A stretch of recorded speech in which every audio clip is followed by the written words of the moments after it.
Bismillahirrahmanirrahim.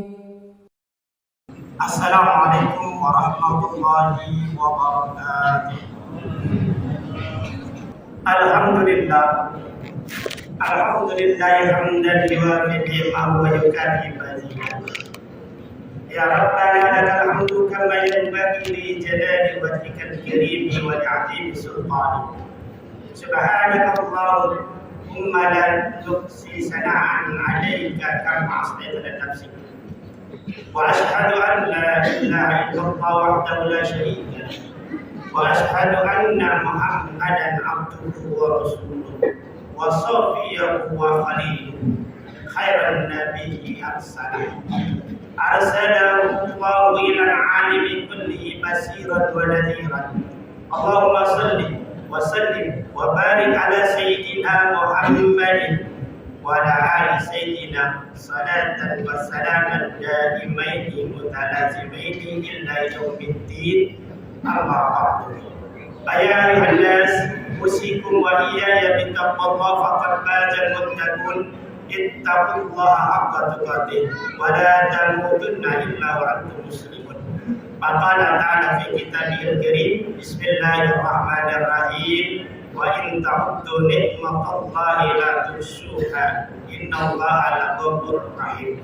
Kaum muslimin salat Jumat rahimakumullah. Pertama dan yang paling utama, tidak ada kata yang pas dan pantas untuk memulai khutbah kali ini kecuali kata puja yang menjadi penghias jiwa kehadirat Allah Azza wa Jalla. Kata syukur yang menjadi penghias tutur kehadirat Allah yang Maha Ghafur. Kata puji yang menjadi penghias hati kehadirat Allah Rabbil Izzati yang tak pernah henti-henti memberi kita nikmat dan rezeki yang selalu kita nanti-nanti sejak ini sampai nanti, bahkan sampai setelah kita mati. Mudah-mudahan kumpul kita kali ini menjadi bukti kalau kita adalah hamba yang berbakti, pantas masuk ke surganya Allah yang Maha Suci, yang di dalamnya banyak bidadari siap melayani dari malam sampai pagi. Yang ketiga, yang kedua, salawat beri salam semoga tercurah limpahkan kepada baginda alam Nabi besar kita Muhammad sallallahu alaihi wasallam. Yang ketiga, khatib tidak akan pernah bosan mengingatkan khususnya buat diri khatib untuk meningkatkan kualitas keimanan dan ketakwaan kita kepada Allah Subhanahu wa taala. Terlebih sekarang kita dikasih salah satu nikmat yang sangat besar oleh Allah, yaitu nikmat kemerdekaan. Negara kita sekarang aman, nyaman.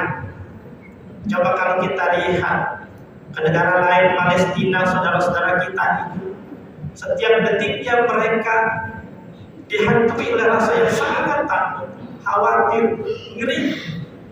Mereka tidak bisa kumpul seperti kita sekarang. Mereka tidak bisa belajar, mereka tidak bisa mengkaji, berkumpul dengan keluarga sekedar untuk makan-makan tidak bisa. Kenapa? Karena negaranya sedang perang. Nah, oleh karena itu, sebagai tanda syukur kita kepada Allah untuk memperingati hari kemerdekaan, yang pertama kita harus banyak bersyukur kepada Allah karena nikmat yang luar biasa dan nikmat yang sangat banyak Allah berikan.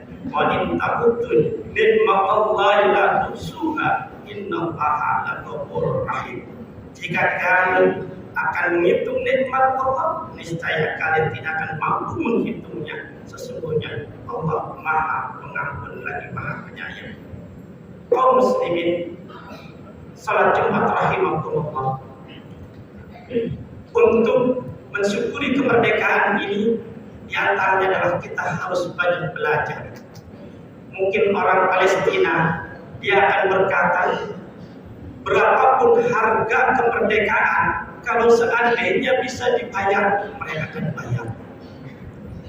Kalau seandainya mereka akan merdeka, mereka pasti akan lebih bersyukur lagi, akan lebih mendekatkan diri lagi kepada Allah, dan akan lebih banyak lagi belajar. Dan ini sudah ada di negara kita. Maka salah satu syukur yang harus kita lakukan adalah mengisi kemerdekaan dengan banyak bertakwa dan mendekatkan diri kepada Allah Subhanahu wa Ta'ala dan banyak belajar. Kenapa harus banyak belajar? Negara kita ini negara kaya. Muntakuli menggambarkan bumi Indonesia itu laksana jamrut yang berada di daratan Khatulistiwa. Pun Quraisy Shihab menggambarkan tanah Indonesia itu seperti seping tanah surga yang dihamparkan di bersada Nusantara. Tanah Indonesia itu sangat subur, hasil alamnya sangat potensial, laut dan hutannya sangat luas.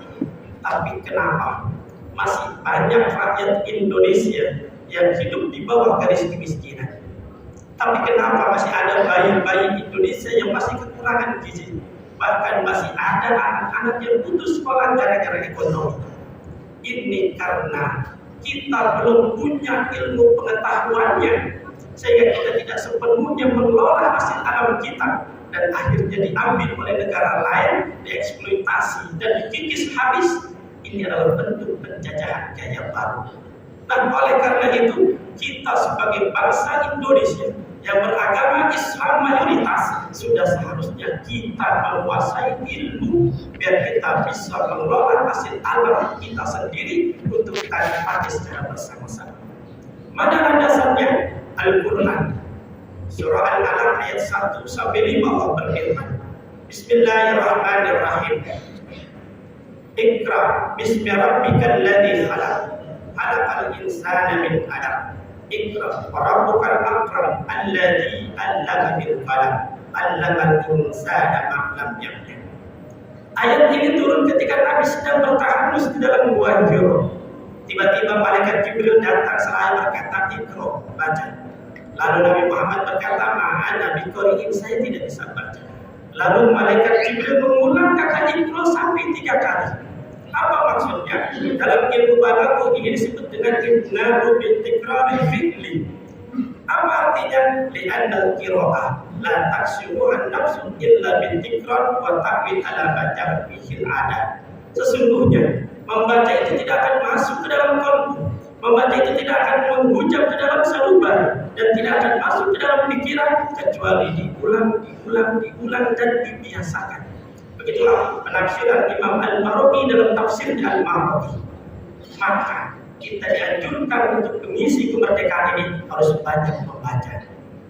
Pembiasaan membaca itulah media al-amal insana maklab yang artinya fana kaluhum min jillatil sahli ila nuril ilmi, mengeluarkan manusia dari berita kebodohan menuju berita kepintaran. Itulah penafsiran Imam Ali As-Sabuni dalam tafsirnya Sofatut Tafasir. Jelas, untuk mengisi kemerdekaan ini kita harus banyak belajar dengan cara membaca. Baca apa saja? Baca ayat-ayat Allah berupa kauniyahnya maupun kauniyahnya. Karena sudah terbukti di generasi pertama kedua Islam dengan banyak membaca, terbukti Islam dalam kurang waktu setengah abad sudah bisa menguasai dunia, bahkan bisa merubah peta sejarah peradaban manusia karena pada saat itu umat Islam banyak membaca. Nah, sekarang bangsa kita terutama umat Islam mengalami kemunduran. Kenapa? Karena kita umat Islam sudah meninggalkan syariat Islam yang begitu penting, yaitu membaca. Nah, oleh karena itu generasi muda yang ada sekarang, mari untuk mengisi kemerdekaan bukan banyak perlombaan. Aktif di panitia perlombaan 17 Agustus siang dan malam, tapi kalau tidak diisi dengan membaca dan belajar, apalah artinya? Negara ini lama-lama akan hancur dan akan diambil lagi oleh negara yang lain. Wahai para pemuda, kemalasan di masa muda adalah kehancuran di masa tua. Imam Syafi'i mengingatkan kalau kalian tidak mau menahan pedihnya rasa belajar, maka kalian siap-siap akan menangis, menahan pedihnya rasa bodoh di masa yang akan datang.